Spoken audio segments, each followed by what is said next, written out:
All right. We're back. Not in the usual format with in the counselor's corner. We're still in the counselor's corner, but tonight our subject matter we're going to focus on um, one of them cocktail conversations. So what we're going to look at with the scenario is called "Endless Love," but I titled the show "He or She May Not Want What You Want." Meaning, basically, sometimes we misinterpret things in relationships. In this situation, well, before I go, I'm just going to read you. It's basically two former lovers, Wayne and Kate, have dated in the past, and the feelings were still there for each other. At least on Kate's end. Wayne relocated for a career opportunity, and recently, over the holidays, they reconnected and realized that the connection has not lost a beat. So meanwhile, um, they had started seeing each other, and she was feeling some kind of way. But I don't necessarily know if Wayne was feeling that way. So we're going to kind of break down that scenario. And actually, I'm going to read you the whole scenario so you can possibly get a better understanding. That was just a synopsis. Then I'm going to bring Herb in to kind of chime in, and then we're just going to talk about some of the perspectives. These segments is kind of short and not the how the full throttle how we get on Monday nights. So let me tap into this. And I'm Rue, by the way. I'm David Lorenzo Glover, if you don't know me. And then we have Herb Lewis on here, and we usually do a segment called Open Court Discussions on Monday night. And then we'll do one, run something back on Wednesday or Thursday nights to kind of keep these discussions going. So, Endless Love. Kate met Wayne many years ago and they hit it off from the beginning. They had love and respect for each other. Wayne had a job offer out of state and took it knowing Kate had love for him. She encouraged him to go achieve his professional goals all through the 10 or so years they have kept in contact and still have love for each other. They both had a child, but those relationships did not work out. Over the holiday, they saw each other, and after all these years, it's like they never missed a beat. He has become very successful and still doing great things in his life, and she has a great job and is doing well for herself. They are now older and are each other's number one fans. She wanted to be in a relationship with him years ago, but put her feelings aside. He has always been the apple of her eye, and she would love to rekindle their love. He has never spoken of a significant other, so she assumes he is single. How do you think Kate should approach this situation? Hmm. So, hey, Herb, you're here right now. What's your take on this situation? Because we know this stuff happens on a daily basis, often. Oh, um, a couple moving parts that are well, a couple of important moving parts. One is their past history, and that's always it's always safe, shall I say, to fall back on something you have familiarity with. Like they say, familiarity breeds contempt. So some people rather go back to those streams and those rivers that they're used to and fish there as opposed to going into a new pond because at least with that you know what you're dealing with. A lot of people, they're hesitant, especially, once you get up in age, you become jaded with some bad experiences or you haven't healed from those bad experiences. You say, you know what? At least with this person, I know what I'm going to get. I know what they like. I know what they don't like. I know how to, keep them happy, if you will. I know how to, keep myself out of trouble. I know what their hot button topics are and I know what to expect. And it's like you always say, KYP. You got to know your personnel. And I always say, unrequited expectations. So if you go into a situation and you know what to expect, it kind of dampens any negative problems that might arrive. So um, it's like I said, that's one aspect. The other aspect is you know how will she actually approach this, considering that he hasn't really actually verbally said what he wants to do one way or the other. So she's got a couple of decisions to make. So when you think a guy doesn't verbally say, because a lot of times women, they have the moving parts moving forward, and they're already they're dating for marriage, whereas shit, is he just hanging out with her when he come in town or whatever the case is. So what do you think her approach should be when you say how she should handle it, because he's never really said much, he hasn't really gave that much information. Well, one thing she has to borrow Alan Roger Curry's upfront, straightforward. And she has to take on that aggressive posture and ask, flat on, hey, look, where are we going with this? Other than to the bedroom, to the couch, or maybe out on the occasion as friends or as lovers. Are we actually going to go down to the justice of the peace? We're going to get the blood work done. We're going to set up this. We're going to set up that. So we know 10 years from now, if one of us happens to fall into ill health, that the other has power of attorney, the other has access to the financial information, so we can make final arrangements. What are we going to do? So she's for lack of a better term, she's riding shotgun, but she ain't got no shells in the gun. Yeah, I guess that's a good way. I mean, I guess if you don't know something, you have to ask, but I guess it's a way you have to ask. And hey, Amy, thanks for joining us tonight, and StreamYards, YouTube, Facebook. But you know, it's kind of interesting because some people, they say, you know what, I don't want to really, I don't want to show my hands and put everything out there right away, but yet and still they're curious to know. Like, I know when he comes up here, we talk all the time, we have a good time, but how do you know? And I just want to read one of the perspectives that someone had said as far as this. They said, do nothing.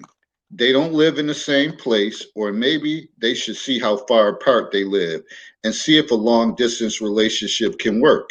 Because in some cases, you still can live where you live with your job, and then y'all just, she may come down, you may come down, until that moment comes where y'all say, listen, we need to make moves. I'm ready to make moves, that we live together and we kind of as I always say, run off to the sunset if that really happens. And but they say, a side note, I don't believe in long distance relationships, but that's just me. So some people are adamant. They say, I don't do long distance relationships. I need somebody I can touch and feel when I want to. It's just too many opportunities. They could have something else going on, so they don't really want to take those chances. That's one way to look at it, and probably that's not a as unique a perspective as people think.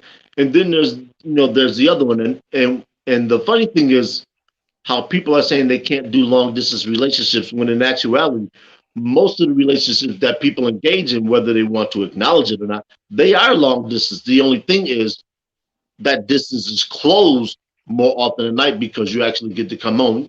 And COVID is actually really putting this on public display, because we see instances of where couples, excuse me, they are not able to stand each other for long periods of time.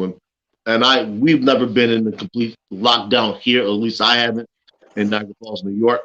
But we have seen places where couples have been forced to literally stay indoors around each other for hours and days upon end, that they are growing weary of being around each other, which begs the question, are humans actually really better off in those type of long-term relationships in the manner that people think they are? Like I said, the reason why people are able to stand each other is because they go out and work. If you both of you are working, you're not around each other all the time like you think. So your relationship is distance. No, like I said, just said, you come home at night, so that gap is closed. You go to sleep, If you have kids, you tend to those kids, you assist with homework, take them to activities, you two do activities. So the time that you actually spend with each other not doing anything is very minimal. Mm. So in actuality, if you take people that are in a long distance relationship and they see each other, let's say twice a week, and both of you actually spend the same amount of quality time together, which is 10 hours, let's just say 10 to 15 hours a week. Is there really a difference between a long distance relationship, a marriage, and a relationship where you guys spend the same amount of time together but you're closer? Because I'll tell you myself, I've been in a long distance relationship, and for me, aside from the physical um the physical capacity of the relationship, there wasn't much difference. So, that's a good way to look at it because in actuality, people always say you spend more time with coworkers than you do with your significant other, especially if you're someone who's working long hours. Now, Swanda said at some point someone will have to relocate. And that's always interesting because you may have you may have a woman living somewhere and she makes more money, and you have a guy that's been on his job and he's comfortable. He knows what he can get away with. He's accumulated time and a lot of benefits and stuff. And he like, man, I got a suite here. He loves his supervisor who he works for, and everything is gravy. But now, because she makes more, is he willing to pick up and say, I'm going to give this up? There is a place I can transfer or move down there and get a job. Is he willing to give up that piece to be with her? And I think a lot of times maybe women may be willing to do that, and man may not sacrifice all those extra benefits on the job. Just my take. I'm gonna two things. Let me pardon the lack of speaking people. Just want to greet somebody. There's two schools of thought, and I'm gonna address the one that Swanda said first. She said at some point that somebody's gonna have to relocate, and that's not necessarily always the case. And I don't like to use Hollywood stars as an example because their lifestyles are so far removed from what the average rank and file working class American does. But being that they are as busy with as they are with their schedules, whether it's shooting movies, doing appearances, they travel a lot. They travel an awful lot. So the time that they spend together is just like I said prior. It's it's a quality time over quantity. And I believe she was saying that is not the same. Well, what's the difference? You have to explain to me the difference between people who are in a long distance relationship who see each other 15 hours a week versus people who work and they're married and they only spend 15 hours a week together. You say there's a difference, and I'm telling you, the only difference is the physical distance. Because how do you explain, like David just said, how do you explain people who are your coworkers that know their coworkers better than their mates do? They know secrets about their coworkers that their mates don't know. If proximity allows you to know a person, to get to know a person, their quirks, their dislikes. How is it that their wives or their husbands don't know as much as some of their coworkers? How do you think there's workplace affairs? Why do you think there's workplace affairs? If proximity is that great, because eventually some people just say, you know what, I like this distance. It gives me the buffer to miss them. Like I believe Shakespeare said, the absence makes the heart grows fonder. That's where that concept originates from. So this is just not me telling you about a personal perspective that I had. This is what the world is showing you. And like I said, this is what COVID is putting on public display, that people do better when they have that distance. So all the little things that bother you, that make you feel one way, or I just can't stand when this individual does this, or I don't like this, that's minimized. Bless you. Thank And I think COVID did expose a lot of people in regards to that, especially when it first started and people were they had the curfew and people were on. sort of locked down and both people were working from home, that time away is critical in relationships. What they say, absence make the heart grow fonder and stuff like that. So if you're not, and C. Swan said every couple is different, and it is. There's no one Absolutely. size hat fits all model in this. When we talk about it, we're not talking absolutes. We're giving our feedback and, based on stuff that we might have looked at or feedback that we have received. So every couple is always going to be different. So there's no perfect model as far as this. Some couples are different, but as Herbert was saying, COVID exposed a lot of things, whatever. When COVID made people feel uncomfortable, Hmm. and it made people grow in certain areas where they figure like, okay, now we're both here together. I got to learn to deal with that, and I got to make sure I stay occupied because let's let's be honest, everybody who works at home, it's not the same. It's not the same. You're a shell of who you are as far as at work, whatever you're doing things, you're having more breaks, you can turn the camera off during meetings, you can play the games kids play when they're in school. So it's totally different, whatever. I don't personally, I don't like it, but I think once they do decide I have to go back to school for them, I'm gonna have to get acclimated again because this been a beat. This has been a beast, whatever this right here. So not only in relationships, but just overall, personally. Yeah, yeah. And to your point, Swan, every couple is different. But the question, just like David was saying, the question that needs to be asked is, what are those differences? And are those differences so glaring that when you're around each other to the point of exhaustion, does that become a problem? It's like the adage, little things are deal breakers. The big things you always expect to have to work on. For me, there's some things that you just can't do to me, and I'm not going to let slide. You can't waste my time. You can't toy with me to the point where I'm looking at you like you a kid. Those are things that when you're around somebody to the point where the pandemic has forced people to be, you say, okay, you know what? How in the hell did we make it 15 years when I can't stand you?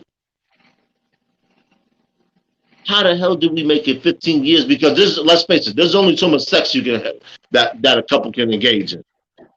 At some point in time, you're gonna have to get up, you have to put on some clothes, walk around the house, and do some things. And this is why I'm always a proponent of learning new things, because the more you learn, the more interesting you become. The more interesting you become, people want to gravitate to you. They want to be around you, and you cease to be an irritant to people because now they're focused on something else. So let's let's let's take a language for instance, whatever language you want to, and both of you are sitting down there and you're learning a new language. You don't have the time to be irritating to each other because you're actually actively engaging your minds in something else aside from finding fault. And that's where a lot of our issues come from. We're always trying to find fault with somebody else as opposed to just trying to actually live with each other. I mean, it's almost like a human quality to say, okay, you know what? How can I make this relationship better? How can I improve myself? At least the critical thinking person asks that question. I do all the time of myself. Every day I'm living, I'm trying to learn something. I'm trying to do something better. This is why I consistently write. This is why I'm always engaged mentally in the world. And now I'm at the point now where my consciousness is forcing me to branch out into the world and find out how other people live. Case in point, I just befriended somebody from the UK, and her and I are talking about racial issues in terms of dating. And she said, believe it or not, in the UK, it's just as bad. Now, she's a Caucasian female. She said she has a brother who had a child, and it's a multi-ethnic child. And she said the brother was fine with it, with him having his child, but he denigrates her for dating out. I'm like, I'm like, I'm like, if that's not the biggest hypocritical stance on the planet, then I don't know what is. But it brings me back to saying those issues there are the same issues we have here, just in different ways. So it's just uh, it's I want to turn this the right way. It's how do we actually move forward without moving backwards when we are in these relationships, so that we actually keep these relationships going. Because what it seems like now is, families, which are the cornerstone of this of most civilizations, actually they're eroding to the point where kids are just rudderless ships, they're directionless, and they're not being reared with the qualities that they need to be to ensure that they're going to be fully functional and, more importantly, emotionally stable and mature adults. And, and I want to add to that, and that's a good point when you say the family is eroding because you lose that, as they said on Soul Food, Mama Joe, the fist to the family once they pass on, and you never have anyone that was ready to step in place to take that role. But also, uh, to go back to another thought, when and you said about learning different a language and learning different things. To me, I think when people are busy and occupied and they're growing and they're doing different things, I believe that enhances the relationship because now you have something new to talk about. Oh, Mhm. I was in class today. The professor said this, or whatever. Or I'm taking this online thing, and one of the my classmates said this or that. But when your day starts to look the same over and over and over, and I think that's some of the stuff with the COVID. Every day starts to look the same, and people are like, what day is it? Of the week, whatever. Because all of these days start being the same. But when you're doing something different, you're exploring, you're excited, and I think both parties need to be like that. And I can think of an example back in the days. I remember seeing an interview with Cookie and Magic Johnson. Well, we know Magic. He was living life um, back in the days, but he was always, charismatic, showmanship, whatever, marquee player, and all that stuff. He had his world going on. Cookie didn't. Once Mhm. Cookie started branching off and started getting into maybe, I think she started designing like jeans and stuff, clothing lines and stuff. Her focus wasn't so much on that. She had her own thing going on. And sometimes in relationships, that's how it be. You may have the man, uh, maybe just working his 9 to 5 or 3 to 11, and you may have a woman that's working her job, going to school, branching out, doing things. I think everything has to be a balance. If you're in a relationship and you got a bunch of stuff going on, you need to encourage your partner to have a bunch of stuff going on. Then when y'all come together, I think the conversation is so fruitful and it's endearing, and it just makes for things to be better. That's my little spiel. I'm gonna drop a few there, and I'm gonna pass I, the I, baton. you know, let's look at it like this: if your relationship is crayons and you only have two colors in your box, you can't do a whole lot. That's gonna be a pretty basic, pretty simple picture. But what happens, with, like you said, when you start to branch out and you get all these new experiences, you start adding crayons to that box. When we grew up, 64 colors was what we thought was all existed. You couldn't wait to get that box of crayons with the 64 and a sharpener on the back because you could do all types of things. Hmm. But as we get older, we seem to shy away from new adventures, learning more, becoming a more well-rounded person, and just growing. And I don't understand that. I'm always trying to learn. I've said before that I've in school I took up French, and I still have the books here, and I crack them open every once in a while. But I've also started taking sign language classes, and people ask me why. I said, well, it's something new to learn. And I said, you never know when you encounter somebody who who actually speaks only sign language, whether you take American Sign Language or English. And the difference between the two is with English Sign Language, you sign every word. With American Sign Language, you don't sign every word. So you would sign phrases, and I wouldn't necessarily get into the nuts and bolts of that. But that makes you a well-rounded person. That makes you more attractive to other people, and you can sit down and you can teach somebody. So now they say, "Oh, well, where'd you learn this? I didn't know you knew this." Well, I never had a reason to really sit down and tell you or teach you. So just imagine you two want to do something different. You want to go out to a nice candlelight dinner, or you want to have a nice meal at home. You want to play some music, and you just want to have a conversation, but you want to try having a conversation in a different way. Yeah, try sign language.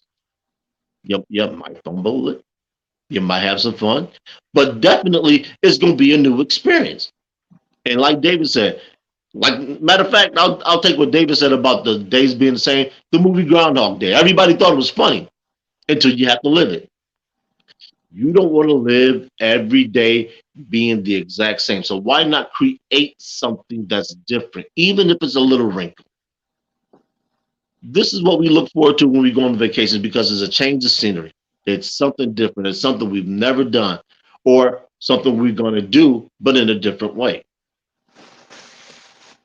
So I always tell people, and I've said this, if you've been in lockdown for any portion of this time and you didn't take the opportunity to learn something or to improve the skill set that you have, you wasted a whole lot of time. You really have. Because I know me, I'd have came out of this pandemic with at least another language under my belt, at least to the point where I can speak it now. I may not be fluent, but I would certainly be able to speak it enough to be functional in that language. And I know with the influx of Spanish speaking people that we have coming into this country, and with my job, I'm saying to myself, I said, you know what? I think it's time that I pick up Spanish. I already have the foundation for it in French, but Spanish is always going to be functional. I believe I believe Spanish is the second biggest language, second most spoken language in the world behind English. Don't quote me on those two things. I could be incorrect, but I believe those two are the most spoken languages in the world. So let's say you do travel abroad. Let's say you land somewhere in Europe. If you can speak English and Spanish, you're pretty much going to cover a lot of ground until you get to more of a Central Europe, moving towards Russia, where you have all the Slavic languages, whether they're German. Italian is actually a Latin-based language, similar to what French and Italian. I'm sorry, French and um,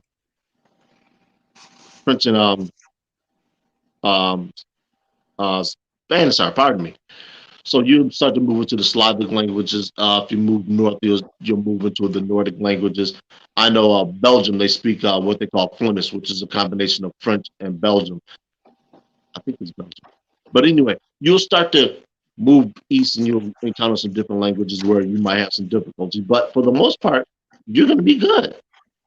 But I think this is what Americans don't understand because we tend to just focus on this country, and a lot of things that the world seems to focus on are based here. Like we export so much of our culture that sometimes we don't think about the other cultures that the world has. And this is one of the things that I with found out when dealing with other people from different nations and watching the television program. And I'm sitting up here watching some of these shows. I'm just thinking, do they actually find this entertaining? And then I have to think about some of the shows that we have here, like Jackass. That's I'm sorry, just don't do it for me. Then I have to look at some of the movies and then some of the cult movies, and I'm just like, you know what? The more things change, the more they remain the same. Now, let me, it was a couple comments came. Tina said, we are never too old to learn something new. And I think that's the problem. People get in their ways and they don't want to learn something new. And I think that ties in with Latoya's statement. She says some people are too lazy to put forth the effort. And that happens a lot. So if you're going to be stagnant and you're only going to do what you're used to doing, and you're never going to take a risk to feel uncomfortable or something, that's going to be like considered like a stretch project. Like, I know this is going to stress me out and I'm not willing to take a try. You're going to keep being who you are and you're never going to evolve. You got to have something. You got to have a challenge. When you make these resolutions, because you're about to make them, you're about to make them. Coming up, well, I'm going to do this, I'm going to do that. You got to do it. There's times I said stuff to myself. I don't typically go viral and say what I'm going to do, but every year we talk about doing something different. And after 2020, I think everybody needs to look at the shit that just went on and say, I better make this shit happen. I really better buckle down and make it happen because tomorrow's not promised. And guarantee after this COVID, it's gonna be some other shit. Cause it seemed to me they just be like in laboratories coming up with shit. Just Yeah. destroy folks or make you feel uncomfortable. We have to be sharp on our game. Swanda said romance languages, Portuguese, French, Italian, and Spanish. Yeah, and I agree. If you and I think that's why and we're coming up on the anniversary of his death. Some people didn't like him, but that's why Kobe was so brilliant. Yeah. He spoke all these different languages, and he I can remember a clip from, and ladies, I want to bore you with the basketball stuff with Luca, one of the up and coming Luka Doncic or whatever up and coming NBA players. Actually, they predict he might be the MVP this year.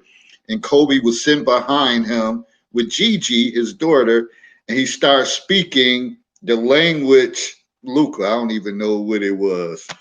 I'm not even going to try to even pretend like I know, but he was speaking to him, and it was kind of like in a talking shit mannerism. And Luca said he looked back and like, damn, who the hell is speaking this, whatever this thing? And he looked and he said, it was Kobe. So of course he's like wow. So after the game, he took a picture with him and Gigi and all that. And I don't even want to get too much of Kobe because I know as it get further in January, it just saddens me that he's gone.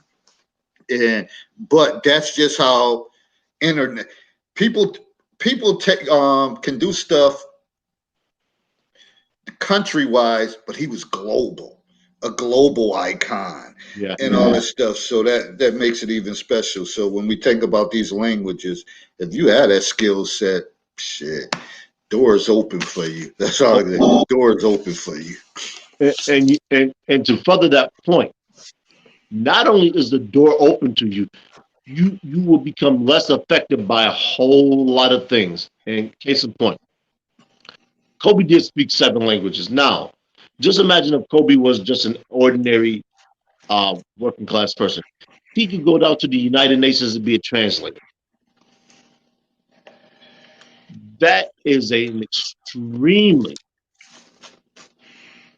prestigious position to hold. You're down there working among the movers and shakers of the world. You're down there rubbing elbows with dignitaries, with people who are high ranking officials. Do you know what type of access you have to knowledge, potential wealth, investors? This is why we talk about this stuff, people. We want you to take what we're talking about and not only listen to it, but go take it and put it out there and field test it for real world application. You COVID COVID in less than 48 hours, we are going to see a wave of I'm sorry, of evictions, immigrations. And the people who are going to be most affected are those who don't have any skill sets to go find employment somewhere else. And it's unfortunate that our government is literally taking our money and giving it away to entities that really don't, that doesn't benefit us in any way, shape, or form. And now they want, and I hate to get into politics, but you already know how I'm rolling. And they don't want to actually do what is right by the taxpayer. I don't get it. So this is why we tell y'all, broaden your horizons. Every day you live, you should be learning to do something new. Not only does that make you a more attractive person, when you come home, your mates will be looking forward to you because they're gonna say, "Well, what do you do today?" Because you're always doing something different. You're always bringing me something that stimulates my mind. This is one of the reasons why I like to do the riddles because the riddles force me to think. Because now I think people are on how I get the riddles in. So now I got to force. I got to. Yeah, man, you gotta that last one, whatever, 5 seconds, whatever. Yeah, I was like, No, okay. man, You know, you the know, funny thing about that is I thought about leaving a brand because Eureka is an older brand, but if you never heard of it, you would have been clueless. And so I'm like, okay, all right, I see how y'all working. All right, I got to step my riddle game up. But that's something that makes you interesting. And going on dates, we call them icebreakers. What kind of icebreakers do you have? Icebreakers allow a conversation to get started and flow effortlessly. So what's in your tool belt? Are you Batman? Or you just everyday man? Because if you're Batman, you're good. If you're everyday man, you're in trouble. You're gonna be one of those people who's stuck with your wife, or one of those women who's stuck with your husband, and your tool belt is empty. So you're gonna sit there looking at each other, eating your spaghettios out of your can because she can't cook and you or you can't cook, and she try to eat what you. I mean, yo, what are you doing? uh, You gonna have steak again? You always eat steak. Well, I like steak. Eat some seafood. Well, I don't like seafood. Eat some fish. Told you I don't like seafood. Well, broaden your horizons. Become a different person. Add some convolutions to that brain. Increase your gray matter area. I mean, use it. all right, so we got a couple things. Gavin, I know you're in the studio. You're here. You have to unmute your mic. Swanda, if Herb, you could post a link. She says she wanted to link in. She don't see it. Kim said hello, trying to catch up on the conversation. However, I'm still not sure. But we started off with the conversation being based on two people reconnecting. One lives out of town doing his thing, successful, and the woman lives in her town. They usually get up during holiday time, connect. The love is still there. They dated previously before he relocated. So now you're at a point where she is deeply feeling him. She knows he is interested in her, but he's never really said one way or the other which direction. So we're just talking about different skill sets and stuff like that in case you have to relocate and you may have to do something different. And it's not always the case. Some people are like, yeah, I ain't going nowhere. And they miss out on opportunities. So you always got to sharpen your tools and have stuff in your tool belt in case you have to do something different. So, Gavin, can you hear us? Yeah, I can hear you. What's Can you going hear on, me? brother? Yeah, we hear you. What's going on, brother? What you want to add to this conversation? I know we said a lot, but we Oh, I always just looking for different joined, so I'm feedback. still like filling it out. I just Okay, joined, so I'm still filling it out. okay, that's all right. When you're ready to say something, let us know. Well, let me ask Mm-hmm. you this question, Gavin. Thanks for joining, man. Have you ever engaged Mm-hmm. in a long distance relationship? And a A long distance relationship. long distance, like well, she lived in the other side of the country or something like that. You mean? Either that, or an hour or two away, or whatever the case is, where you don't see each other every day. Where you're Oh, chief. yeah. I mean, I guess you said, yeah, I had one a girlfriend. Well, I live in L.A. and she lived way in Pasadena, which is not hop, skip, and a jump away, and she was a single mom. But for a while, we kind of made it work. How so? And how often did you see? Uh, uh, mostly around my day off from work, because I don't know if I work. I work graveyard. I work nights.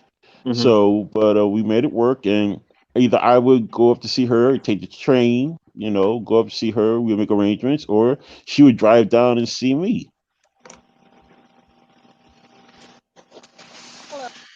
And see, this is what we're talking about. See, we were saying earlier that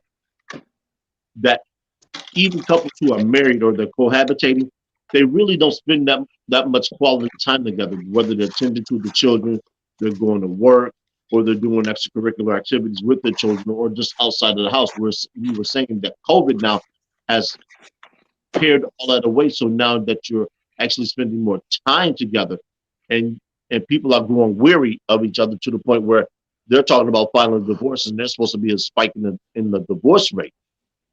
And all this is attributed to the fact that now they're forced to spend more time with each other, and they become just disenfranchised from them. They're saying, "How in the world did I stay married to you for all these years? You're boring. You're dull. You don't do anything.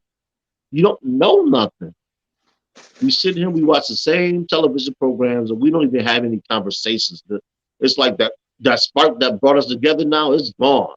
We can't we ain't. It's not even a smoldering flame. We can't do we can't even put our hands over it and draw some type of warmth from it. It's not there.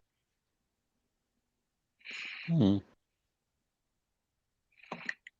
Well, if Gavin, if you want to marinate on that, we have Swanda in here. What's going on, Swanda? Hi, how are you? I'm fine. How you feeling? I'm good. I'm, I you know, I, I know you would add something to it, so go ahead. it's speculation. If you're talking about couples that have been together for 10, 15 years, they experience different things after a certain time anyway. Or, like talking about they spend more time at work with their coworkers. All of that is mainly speculation though. Every individual person goes about their relationships differently. And I can't speculate on why people are breaking up in the midst of COVID. I was married. We worked two different job shifts. It's still, at the end of it all, we still ended up divorcing because things stopped working. I can't necessarily say that there's a spike in divorce rates because of COVID. Like I don't really believe there's a correlation to that. That's not my report. That's not something that I pull out of thin air. Like I tell people, these are things that I You know what? I've spoken to you about some of these reports before. You have to be very careful about some of the reports that you have because any report that you read is only written to support the point that they are trying to prove. You don't have many reports that come out socially about what they're trying to disprove. If you're but trying to put if you're trying to prove a point, then what you're going to do is you're going to use data to support your point. You're not going to have data to refute your point. but how do you okay, what are the two primary reasons for marriages for the dissolution of marriage? What do you mean, two reasons? What are the top two reasons for dissolution of marriage? Finance And and infidelity. now, why would I go find something else to disprove that when that's already been proven? That's what you're telling me. Oh, no, wait. Because your thing is that you want to believe that that's because what happens with Americans we usually try to only focus on what happens here. Or when we're talking about New York State, we think New York State has the whole world. Or if we live in a certain income bracket, we believe that everybody else lives or exists in that same income bracket. You can't basically say that those are the things that are going. And then when you talk about something like if we're gonna say marriage and infidelity, I just threw those out there. I don't even know because No, it's not. yeah, but what I'm saying is those have been time tested reasons, and not just here, worldwide. I just finished saying I speak to But people. worldwide, you have cultures where they can still have multiple wives. Sure. So that's not necessarily something that works worldwide. So when you're saying that, or when you have places that still have arranged marriages, or you have a town where basically there's only 10 females and 10 women, you're gonna have to pick one or Okay. go somewhere else. So, you can't really say that these reasons are the same reasons because you're looking from it from a different perspective. But hold on, You live in a wait, let me wait, interrupt you just hear me out. Hear me out. no. I'm gonna hear you. I'm gonna hear you. I just want to say, when I talk, You're not listening to me if you already got your next statement ready. I don't have a statement ready. What I'm telling And you you is, wouldn't be interjecting. look, I want you to understand what it is that I'm saying. I'm I not know what you say okay. because it was piggybacking off of my statement. I had already said that you can't decide that everything works within that framework of what you know. And then what you said also is I said I don't believe that like COVID is the lead to divorces and whatnot. Like people are learning the partners that they have. And then you said there was something about how I don't remember which one of you said it about the communication with the work husband and all this other. That's all of that is speculation because everybody's household is going to be different. So there's no mass interpretation of what's going on in somebody's job. Okay, let me ask you this question then. Do you know what a workmate is? A work husband or work wife? A work Swanda? husband and a work wife is something Or that is or it's not real. That's not even an old term. People only been using it for like the past 5-10 years. but why do you think that is? I think because it's popular to just say it. Because it was never identified. No, nobody ever identified the man Okay, going out and having an affair with the second. I was married, and I worked on a male-dominated campus. And you want to Okay, know what? They looked at my ex-husband and really didn't talk to me. So all that work husband, work wife stuff is speculation because they But it's wasn't gonna be real. my friend after seeing what my ex-husband looked like. Big brawny guy. They didn't speak to me. So there was no work husband. But you're talking about an isolated thing with your That's not situation. an thank isolated you. thing. I had 3 people that would say hello to me. 3. Well, maybe you One gave off the was look one of that the somebody would coaches, and speak he to would you. say hi, and then there was the other one. He would say hello, and then the other one, I think, we ended up transferring together, so he spoke more. But I'm telling you right here, right now, a campus full of men, they didn't speak to me because they knew I had a husband. So all that work husband stuff, that's not real. That's something that exists in That shit somebody's is It's mind. very real. real. Hold That on, shit is David. Hold on. very Hold real. on. It's David, real hold if on. you want it to be Yeah, that real. shit Thank very you. real. It's But real the if thing you about want it it to is be real. it's not even work husband. Work husband is already replacement. Big difference between work husband, replacement. It's all words. That's all But games this is on what wordplay. but If this is somebody's what we're bold talking enough about. where they want to create a relationship with somebody at their job that requires a title like work husband, they already out the door in that relationship. Could be. But No, this that is but could be. They already out the door in that relationship. That relationship is where already where struggling. okay, wait a minute. You say you work on the college campus. Now you know when you make I didn't like say they that. say, I didn't say that. I said a male dominated campus. I worked in juvie. I worked in okay, juvenile detention centers. okay, my apologies. I mischaracterized. I Well, now mischaracterized I don't, but that's what I did before. your profession. But let me ask you this. They say extraordinary claims requires extraordinary information. Where do you get your information from? Right? Where are you're making these statements, but you haven't substantiated any of them. There's no evidence of women having work husbands and how much of a statistic it is. Again, Okay, when you okay, have hold on, wait a minute. You have 2 women that are telling you that there is, one in the chat and one on the panel. So are you going to tell them that it doesn't exist when they're verifying it? it's a new term and it's not real. If somebody is saying that someone is their work husband, that is someone who already has their foot out of their relationship. That's not If they're altogether married true. I and they're mean, it's a calling somebody their possibility. work husband, they already have a foot out of that relationship.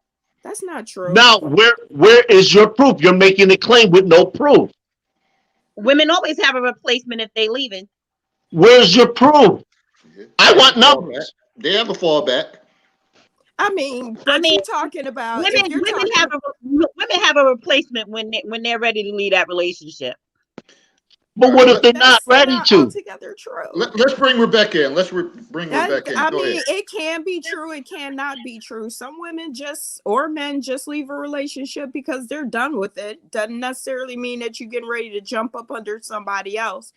As far as a work husband or a work wife, I agree with her. It's a relatively new term. Both people need to be wanting to do that. And I know some women that have work wives, not because they're lesbians, but because they share a common bond at work. They get along like that. They have a special relationship. It doesn't necessarily have to be intimate. And a work husband and a work wife does not have to have any intimacy in it at all. It's just a term that people use when two people at work, especially a man and a woman, share a common bond at work. It doesn't have to be work related. It could just be a close common bond of some sort. So it doesn't necessarily have anything to do with sex. Now let me interject. Well, I didn't say No, hold on. Let me But you interject. said that usually if they have a work husband, they're already out of the relationship, and I that's said they not already have a necessarily foot out of the relationship. but that's not Wait, hold on. necessarily true. Let me rewind and clarify my point there. If somebody gets to the point where they feel as if they are sharing more intimate details with someone at work, or they are formulating a closer relationship with someone who they work with than who is their spouse, then they already have a foot out of that relationship. I don't understand. Like if you're trying to make sure that you're maintaining the framework of your relationship, be it a marriage, you live together, you have a long distance relationship, it's a long-term girlfriend or boyfriend, whatever the case is, you do not put yourself in a position to become that close to somebody else. If you're doing that, then you already have a foot out of your relationship, because you're no longer respecting the confines of the relationship. And it should be like that. You should respect the borders where you actually keep somebody enough at a distance where you're not crossing that boundary. That's But boundary again, crossing. it doesn't have to be a sexual relationship It, like girl is saying down here. It's different strokes for different folks. What works for one may not work for another. You can't The reason why I like these discussions is because you cannot group everybody into the same topic or the same whatever. Some long distance relationships work, some don't, for various reasons. A work husband, a work wife, whatever their closeness is or whatever their common bond may have to do with sex, may have nothing to do with sex. So you can't say that you have one foot out the door just because you have a work husband, because that may not be true. Could be true for some people, but it's not true for everybody. So you can't use that generalized statement saying that you have one foot out the door and the relationship you have at work with your coworkers, of course it's different from the one that you have at home, but it doesn't necessarily mean that there's a problem at home because you're close to somebody at your job and you give them the term work husband. Now, I want to interject because I had a so-called work wife. It wasn't intimate or anything. It was more of a joking thing. What she was someone, we worked together. We were close. We shared a lot of stuff about what was going on in the school system. But when we worked evening school together, so alternative school. So we work our regular day school jobs, and then we worked a couple of days out of the week. She was someone to call me like, David, did you grab something to eat? No, I'm like, no, I didn't. Okay, what do you want to eat? We get to work, and sometimes we will all order stuff, and I would tell the other ladies, because it was predominantly ladies working, and they was like, David, the food here, and I said, I'm not about to get my food. My wife gonna get it, and they were like, if she gets your damn food, I know it's something. And like clockwork, she always got my food and put it together on the plate and stuff like that. And they were like, wow, I wouldn't get his ass anything. But that's what it became, whatever. That was like the joke, whatever. we had a good connection and all that stuff. Nothing was ever intimate or anything like that. My situation was more of a joking situation, but hey, when she was there, I didn't have to worry about getting my plate. You know, I didn't have to worry about anything. you She know, got that shit for me. you know, That was my work it was wife. much That was my appreciated. work Did you meet? wife. Did you meet her husband or her man? She didn't have one at the time, so it didn't matter. If she Swanda, let me ask you this. if she did have one, she was still Swanda, gonna let me make my ask you this plate. question. She was still gonna do that. Let me I ask you had this it like question. that. If you had a neighbor, regardless if you're married or not, let me set the scenario up, regardless of where you live at currently. Let's say you live in a cold weather environment to where it snows. Your neighbor always gets up before you, and they take the time to snow blow or clear your walkway, your driveway, and they may clean up the car. Would you appreciate it, Yes, yes. Swanda? Nope. I got squad. I mean, my squad already does it. I don't That's have not to the clean question my I own car. asked. That is not the question I But that's asked. the answer. See, now you're doing what we call avoiding. Yeah, she got her backs against the rope, whatever. Back against the ropes. I mean, We're humans. And I always say this, and I'm gonna go to my grave saying this, is the greatest thing you could do as a human is relate to others. And that's all this is. We're talking about how we relate to each other. So me doing something for somebody means I like them enough to give my time to make sure that their day goes a little smoother. They don't have to struggle to do something. It's the same with holding the door. It's relationships, whether they're reciprocated or not. It's still how we relate to people. We we develop rapport with people. So if we need something, we can ask someone, and they don't feel guilty or they don't feel an obligation. I serve in my neighbor's walkway not because I have to, but because I like them. They're my neighbors. It contributes to the overall uh, safety of the community. It lets them know that we are in this together. So if they need something, they should not have a problem asking me, and vice versa. It doesn't mean we're going to go sleep with them. Hey, I we before my mother passed, we had a matter of fact, we celebrated her birthday, and unbeknownst to my older brother, his wife, lady died. Give a shout out to her. We had a surprise birthday party for him. He was clueless, and it's hard to fool him. It's hard to, matter of fact, Vincent, it's hard to fool him. Yes. And he was thoroughly surprised. So the neighbor came over, and we said, "Hey, come on in." She didn't feel like, she kind of felt like she was intruded because it was family. We said, "Hey, no, no, no, no. Come on in here. You're part of the neighborhood. You're part of my family. You're part of my neighborhood community." There's almost nobody I wouldn't do something for in this neighborhood. Not because I feel obligated, it's because they're part of the community.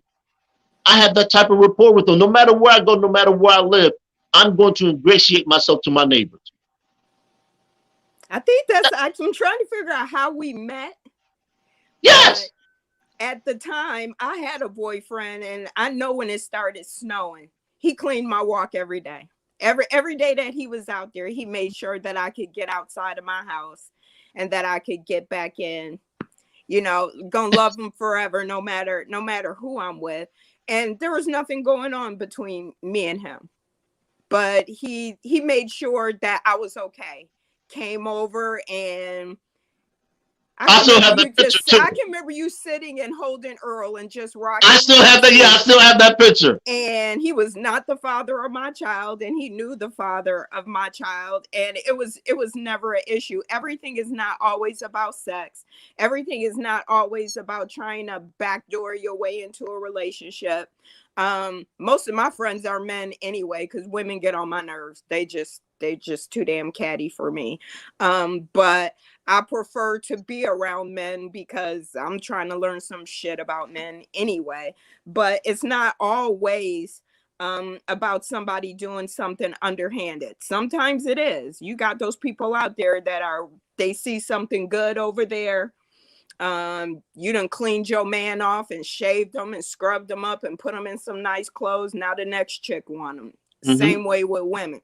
And some women do that at work. They're definitely looking and eyeballing and they want that man, and they're doing to that man or to that woman what old girl was doing for David, and they have an ulterior motive. But not everyone has that, and not everybody is trying to do that. And so being kind, like he said, especially in this environment when people are really feeling alone and are lonely and are at home by themselves all day, being able to have some human contact is a great thing. I don't care what sex you are. If you fixing to say hi to me, I'm fixing to say hi back. If you want to sit down and have lunch with me, I'm fixing to sit down and have lunch with you. So once I think that there's something else going on, you're trying to do something. If you're trying to get at me, and it's up to me to stop that. Yep. And if I don't stop it, now I am guilty. But Yeah. other than that, I see absolutely nothing wrong with having those types of interactions or relationships with the opposite sex. I'm all for it. And that's all we're basically trying to say is when you don't open up the avenue for growth, you become stagnant. And from what I understand, and correct me if I'm wrong, ladies, women don't want to be with a guy who becomes stagnant. And that's why the guys always talk about, well, she's nagging this. She says, the only thing I do after work is I come home, grab a beer, get something to eat, and I sit on the couch and I go to sleep. Women want to do things. They want to be, I don't want to say entertainment, because it almost puts them in a kid-like position. And I know what the prevailing thought is, and I want to get away from that for a moment. They want to do something. They want to have experiences. This is why I tell people, get out and travel. I am hesitant to leave this area only because I get to go to Toronto so often. It's always a new experience. Matter of fact, I'll tell you the story, and Rebecca can verify this. We used to go to Toronto every summer for Caravana. They had a SARS outbreak similar to what's going on now, that just wasn't as pronounced in the U.S. So my man called me up. He said, yo, Herb, what are we going to do? I said, well, what about Caravana? He said, I don't want to go there, man. They're having a SARS outbreak. I said, all right, cool. I said, well, you always doing the planning. I said, why don't you let me know when you come up with something? So sure enough, a few days passed, he called me up. He said, what about Vegas? I said, man, I'm there. So we walking down the street. We passed by New York. I look across the street and I'm like, ain't no goddamn way. There's no way. And I said, Rebecca, he's turning around looking. I said, Rebecca, here she is. She's in Texas. I'm in New York. We don't know each other, are going there. And we happen to meet. And he ditched me for my best friend. So there's that. He didn't Speaking of which, where is she? I know she had gotten married and everything else. He looked at me long enough to say hi, and then he was like, who's that? And for the entire trip, and couldn't get nothing out of him. Barely. The only reason he spoke to me was to get at her. So, yo, whatever. You see how she threw me under the bus, y'all? All the way underneath, yeah. And not only that, hey, wait a minute, she hit me with the can of Twisted Tea. Dogged me out, but that's okay. Swanda looking like I ain't checking for all that. What you thinking, Swanda? Like,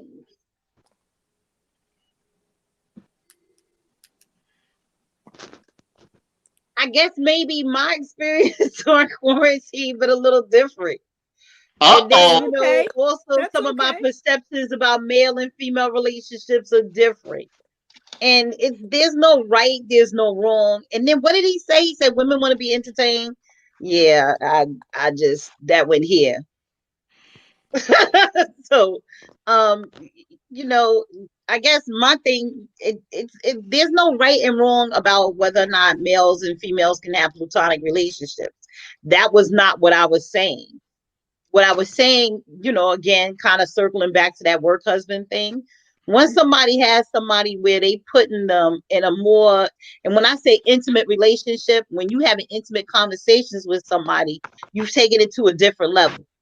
That means you already exceeded, the parameters of what you're supposed to be doing with somebody else. And people cross boundaries. That's a human behavior.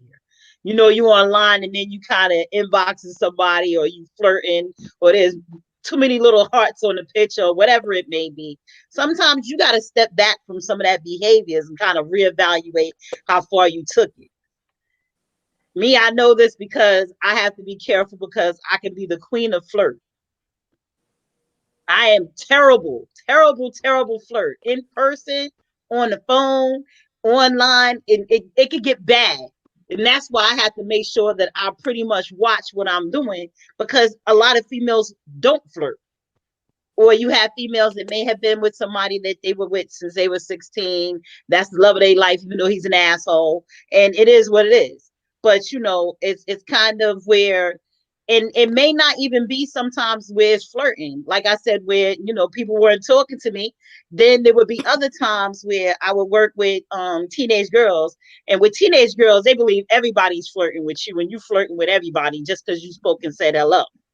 So, kind of trying to watch and monitor those, because it's like, too much of a smile, too much dimple showing somebody saying, oh, you all the way out there. So it's like, it's just a matter of kind of, when you're in a relationship, making sure you respect the relationship. If you're with somebody, you shouldn't get to the point where you hating your partner. That doesn't make any sense. And then if you can't be in your house with yourself and enjoy the time with yourself, then you're having some problems. You really got some soul searching to do. You need to redevelop some hobbies. I started painting. I can't tell you how many boxes came. I had to stop shopping. Like, shopping had to stop. I think in May, because I was home from end of April to October. God damn. But that's what we're kind of talking about. You But have to reinvent yourself and come up with something different. yeah, again, like it changed a lot what was going on with my kids and with me. Like, y'all was talking about the whole shovel. I'm like, man, I ain't shoveling nothing. I'm not shoveling nothing. I'm not living nothing. That's never gonna happen. But just it also just, I don't believe that all relationships between males and females are sexual. That's not what I'm saying. But sometimes some of those relationships have a guise of being platonic, and they're not. Like, a guy will sit back and pretend he's your platonic friend for a long time, and it's not. Well, I think that's because sometimes there's some signs that make him think like, eventually, hey, I might be able to get that work. To be honest, it may be some signs showing. Okay. Now, I happen. I'll just leave that alone. Yeah. If you Gavin, want to get in line, get in line. Just, some people are like that. They don't mind waiting it out, but Yeah, It's not yeah. always signs. It's a wish and Well, a prayer and a whole lot of hope. just hey, and some that people could be the case. still hold up a hope. You You Like never they know know. there's a your lot of friend women zone like that. pass, That's get why back they over stay there. side chicks, because they hoping, wishing, and praying. I mean, it goes both ways. So if you want to Yes, it get in does. line and wait there, do you? Do you? They call it a queue for a reason. Who's next? So I know, Gavin, you've been on here. You got anything you want to add to it? No, I'm good so far. Eh. So I mean, and I know we probably, to me, it's all connected. Even with the scenario about the two long distance lovers, and then I think we got on to the point of people having their skill set, enhancing what they do, because in these situations, you just never know. Like I think Swanda said, sooner or later, somebody might have to relocate. And if you're someone prior to that that enhance your skills or whatever the case is, you may say, hey, this is the person I want to be with. So I'm ready to make that move. if you're stuck in your same day-to-day stuff and you're like, I ain't going nowhere, you could miss out on opportunities. And that's what we all have to do is try to, I know we implemented COVID in the conversation, but also I think that COVID has been a time for people to enhance their skills too Mm. You ain't and lying. learn different things and, push forward because 2021, I know really much has changed, but I'm like, okay, it's ready to take off and do this. I'm ready to go hardcore. Because after Ain't this, on it.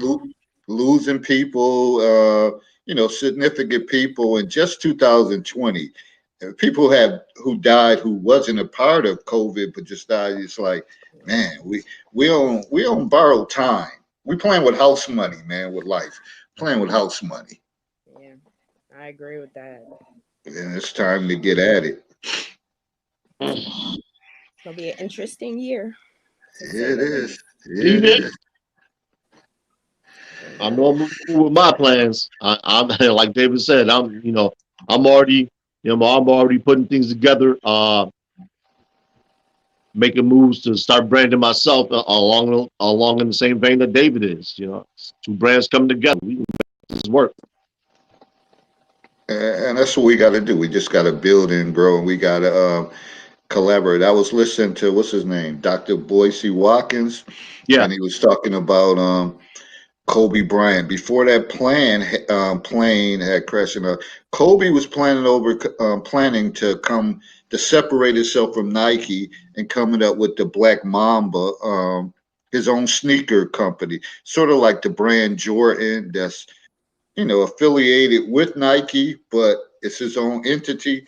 Kobe was planning to come with the Black Mama thing, and he talked about collaborate, and he made a reference to you can drive if you want to get somewhere fast, you can drive by yourself, but if you want to go a further distance, you can do that with somebody, and that made a world of sense because sometimes you like, oh, I got to get there, and it's just you yourself. Even when you think about when you travel long distance, you're like, okay, fatigue might kick in, so I might go a little faster to try to get there. But when you with someone and you're collaborating, you can go further. Y'all can Mhm. split the time, split the work, and you can say, hey, we can ride this out, whatever. You can knock out 4 hours, you can knock out 3 hours. And I think that's about the game of life, whatever, that we always got to collaborate before we try to do anything. And he was basically saying the alpha male eventually don't want to work for nobody. And he was like, Kobe was at that mindset, like, okay, Nike was cool. I made 100 millions on that, but it's time for me to do my own thing. Did you see that Master P Yeah, has a partner and they're negotiating to yeah. purchase the stock? Him and beat Baron Davis. Yeah, I saw I that. And thought he that was was saying, pretty impressive. That might yeah, actually make something happen. yeah. And he But was saying, when I was talking about it, I said I think they need a third person. Like they need somebody that's a current face. no, I don't know if they need. No, no. I don't know because Master P, he bought that life, whatever, and they know. Yeah, but you Yeah, know, Definitely is. it's kind of like Master P has his market, but then in order to hit some of those northern urban markets, they're gonna need another face. Master P will be able to. He's a master marketer. He will if there's something he can tap into it, he will tap into it. no, because that's what Boise Watkins said. He was like, he respect what Kobe was doing. He said, but Master P already ahead of the game because Right. he's been doing this for years, selling the tapes out of this thing. So he knows, and he said his whole focus is bringing black folks on. Like, yo, we When about to take over this game, whatever. when I saw a clip of Snoop Dogg when he was talking about where Master P went, and like he brought his contract out from Suge Knight with Death Row. He said that basically he went on and he went down there to Louisiana with Master P, and it was like, well, this is your house. And then after that it was, okay, this is how you start your record label. He said Master P put it in a different perspective. of how when he was talking about business and the approaches to it, it was a different way of making money. And that's what Snoop Dogg said. He said, I didn't have any money until I left and I went with Master P. Like he said, when he was at Death Row, he was making money. But when he went there, that's when he was really able to afford those different things in his life and upgrade his lifestyle. Yeah. So, and to me, that's all about collaborating, whatever. A lot of times we try to do things and make moves and think we could do things on our own. And that's where you get people and you collaborate their different talents and skills. We need to learn to collaborate with each other before we can move forward. And to people without no malice in their heart, you can understand like, hey, we can all branch out, but we all gonna come back together. We gonna keep building and building. We just excuse me, we just fucked up, whatever. Many of us, whatever, that we don't think like that. I'm sorry, I'm just being real, Well, I and mean, that's the problem. one of the things that kind of, um, like 2020 put a highlight on is, supporting Black businesses, or the supporting Black businesses, startup businesses. What are we doing with each other? What are we doing with our community? Are we ordering from Black owned restaurants or Black caterers, or startup businesses, their fashion lines, like the athletic wear, the shoe designers, the bag designers, the luxury items, or are we still trying to get them to cut costs? Because that's Hmm. one of the other things that they highlight, is how we want to cut costs with it and everything. And then when we're talking about sneakers and stuff, it also made me think about when that shoe that Shaq has out with Walmart, where Yeah, it was yeah, basically, the whole thing of it was he wanted to make sure that they had an athletic shoe that had a face to it, which was him, with it being Shaq, and so that it can reach all of the kids, like reach more of them.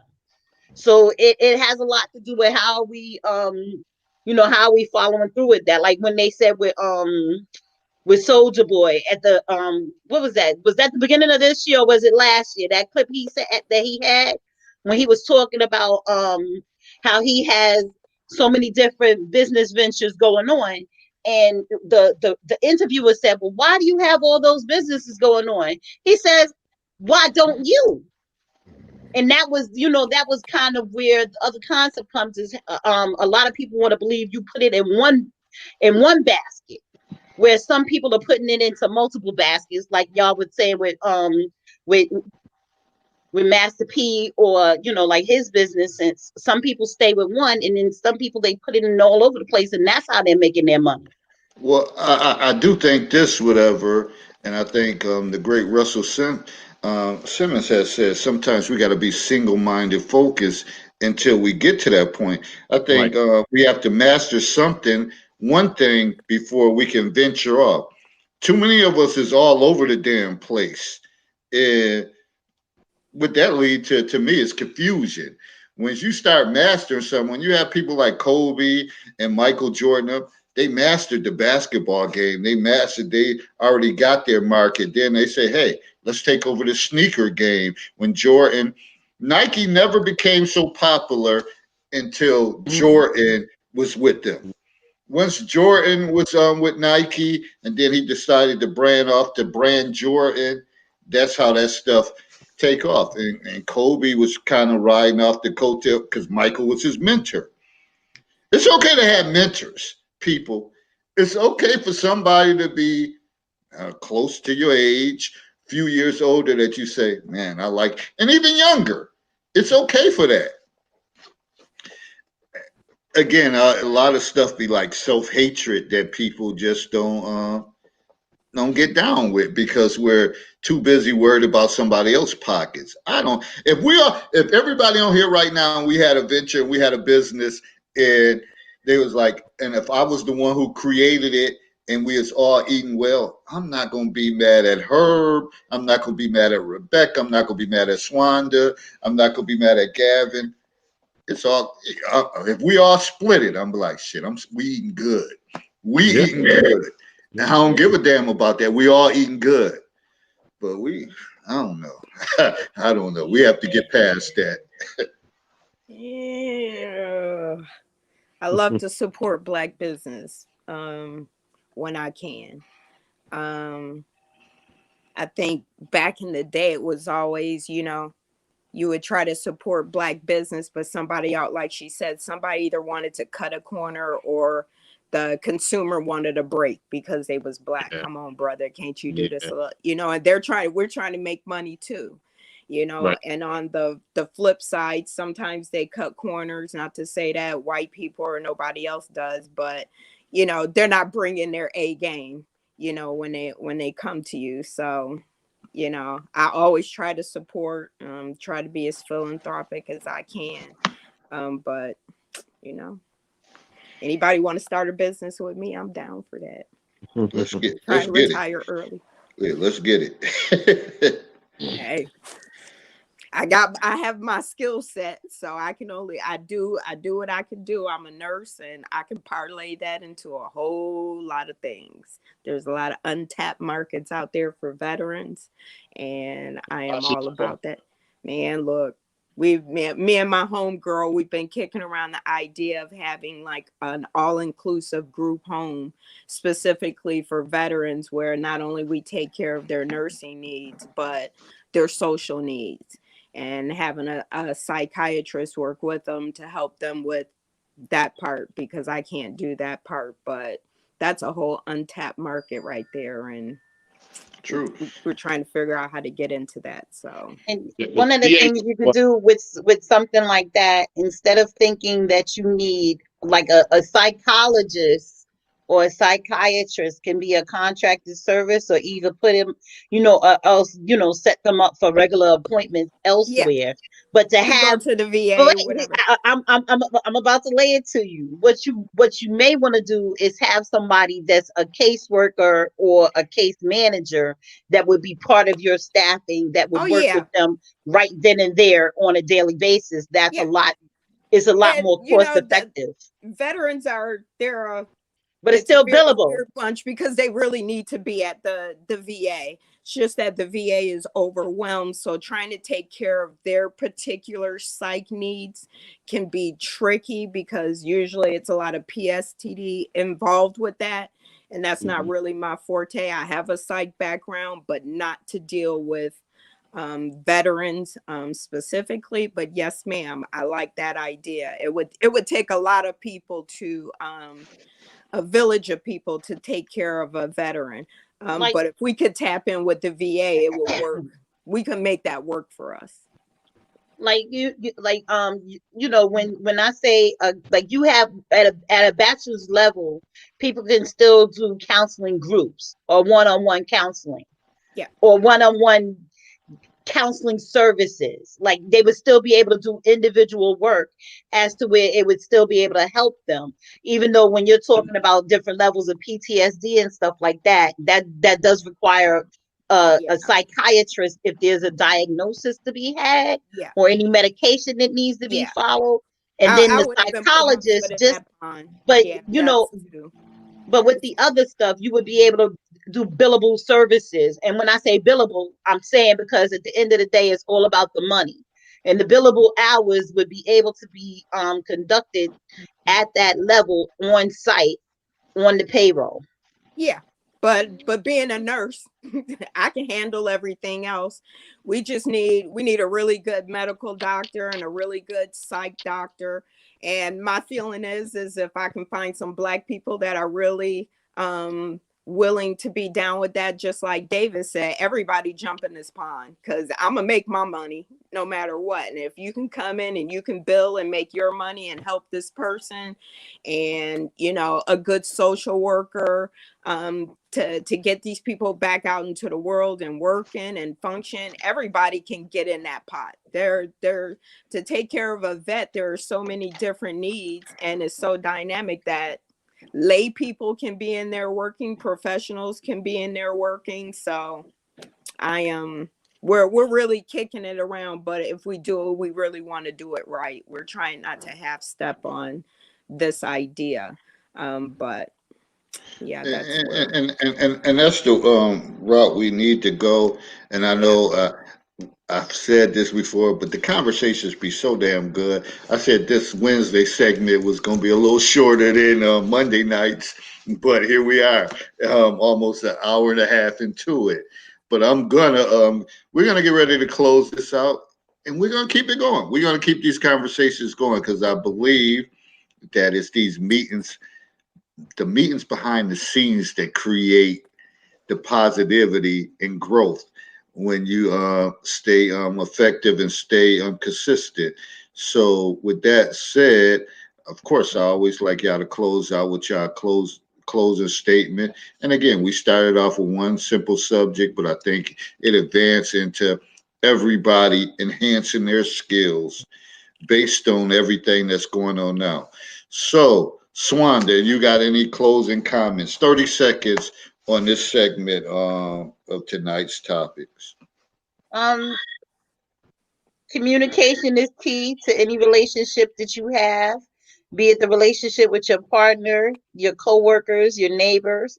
Make sure that you respect the boundaries that are appropriate because sometimes the neighbors come with a partner as well. So, you don't want to get too close because it becomes disrespectful. Hmm. Um, Also, Happy New Year. I Thank you. know most of us are kind of skipping out of 2020, hoping that on January 1st is magically all better. But we know that's not going to happen. So No, everybody not at stay all. safe. I appreciate that. Stay safe and Appreciate be that. well. Thank you, Rebecca. I hate that I missed the first half of it because the whole topic speaks to my life. Seriously. Um, I've made some missteps and so has he in our long distance relationship, but it's been working and so I'm feeling blessed about that. It was really wonderful to hear this young lady speak from her perspective because mine is different, but it's always wonderful to hear other women speak from their perspective and how they feel relationships should work and boundaries and all that. Because I learned something new, and sometimes I have an aha moment with all of that. Again, thank y'all for letting me get on and join the group chat. I always love it; stimulates my mind because I'm stuck in the house too. So I just look forward to the next one. All day long. You always welcome. I appreciate your insight. Gavin.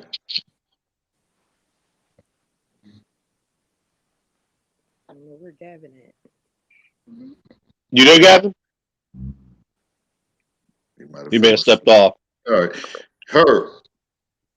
You know me. Growth and understanding occurs in the gray area. Godspeed. See you next time. All right. And for me, it's all about having these conversations, stepping it up, just just being consistent and just growing. And like I said, none of us are experts in this. We can bring all our different professions to the conversations, but it's some things that even within our professions don't make sense. And we don't have to listen to everybody else's model to grow. We can develop our own thing, and we need to just collaborate and just grow. And that's why it's always important to listen to other people's perspectives or other professions or people who have a bigger platform than us and see what they have going on and try to make it happen. And like Rebecca said, she's trying to work on something. Who knows? We can join a part of that and we all can be eating. We got to eat. We got to eat. We can't wait on Mitch McConnell to eat because Mitch McConnell said he want all y'all to starve. We got to get this paper, man, and be ready and be prepared for whatever next Yes, that's coming up. yes, And with that yes, said, we about to sign out. Happy yes. New Year to Happy New everyone. Year. Hey, I See got y'all one on more Monday night. thing. Okay, I go got ahead. one more thing. Sure, go ahead. Hey, Herb, Chinese is the Yes. #1 language. Is it really? Actually, Why? you're incorrect. You want me to tell you why? I knew that was There, coming. there's no. I knew There, that was coming. I'm going to tell you why. There is no such language as Chinese. There's Mandarin and Cantonese. Get back at me. Oh, I'm telling you, I'm good with this stuff. oh, Still Lord not Now, English. Jesus. you want to know what that answer is? Mandarin is. But that's only spoken inside mainland China. Once you get outside of mainland China, Cantonese doesn't do you much good. I love I this know because I work with life. I I'm knew it, good. but I went to the internet. I I'm went to good. Google. That's why he's single. I went to That's why he's Google, but I single. knew it was not But that's Chinese. based on the It's number not of a people language. speaking. Always got to be right ass. That's Always you got got to to be keep in. right You have to. ass. What you have to keep in mind is this: But wait, China is a country of 1.2 billion people. Now, if we're going to go by that factor, then we also have to look at India, whose population actually rivals that of China. But in India, they have a lot of villages that don't necessarily speak Hindi. um, So I just got bear one that more in mind. thing Like I on the said, I'm good with this languages. stuff. Spanish is second. English is actually third. Mm.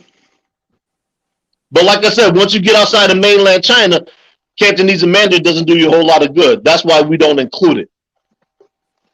Sound like a hot ass mess society to me, but that's a whole different thing. We supposed to be the top dog, but you got all these people speaking different languages. We're not even caught up as in the melting pot concept with all these different people coming Yeah, here, and you can't understand. And I know all too well in the school system, you're like, what? These people just knocking at the door trying to come in, just yeah. came to the country, and we don't. I'm like, what the fuck they talking about? But this is real, whatever. Oh, in Texas, they speak Spanish first, English second. You Yeah. walk into the school, especially in the area of Texas that I live in. When my kids were in school, the program started in Spanish and then they would speak English. That's So, crazy to me. Yeah, But I was I but never you even mean, know, touched them. one of the driving forces that only speak in one language is poverty. So when Americans sit there and say speak English, you in America now. In other countries, when they're educated and they have a better society, they speak they more than all one know English. language. They all What? know What? Africans know French and English. They're People from multilingual. Mexico know Americans Spanish. are taught in Yeah, one language. yep. And Well, if you don't know another language or you speak very little of one, that is indicative of the income level of the area in which you was educated.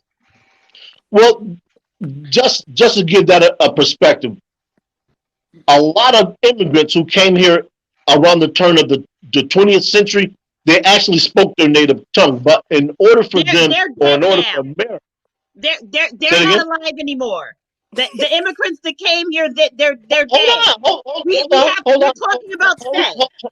Today, In order to speak about today, what's going on today, today, you have to understand what today, we're, occurred. we're talking about today's data. Today. You can't talk about today's data without understanding why it's like that. Hey, hey, You don't build a hey, house starting at hey. Make this a talking point for Monday night or whatever. I'm out. I'm about to okay. enjoy my last of 2020, this fuck fest of a year, and we about to move forward. I'm gonna see y'all on Monday. If you have any talking points, hit me up, hit her up. We out of here. I love you all. Good night. Peace. Bye. Bye.